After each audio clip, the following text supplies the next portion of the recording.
అసలు మీ రాజకీయ ప్రస్థానం ఎలా స్టార్ట్ అయింది? సో, రాజకీయ ప్రస్థానం అంటే మనం అందరిలాగానే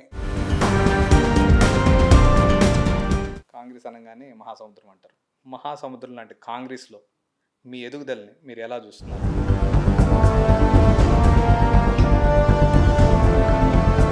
మీకు రాష్ట్ర పెద్దలు, ఢిల్లీ పెద్దల ఆశీస్సులు ఉన్నాయంటారా? మీకు అదే చెప్తున్నా.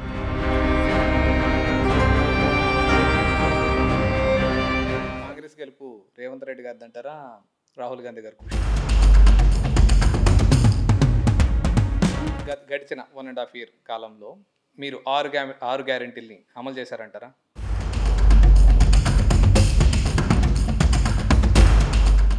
ఉచిత బస్సు పెట్టారు. సో, ఆర్టీసీని నష్టాల్లోకి దోశారని అంటున్నారు. పని చేస్తేనే పదవులు రావు. లాబింగ్ ఉండాలి. లాబింగ్‌తో పాటు డబ్బులు కూడా అవసరం అని అంటున్నారు. ఎంతవరకు నిజం? అట్లా అనుకుంటే డబ్బులు ఎంతమంది దగ్గర లేవండి.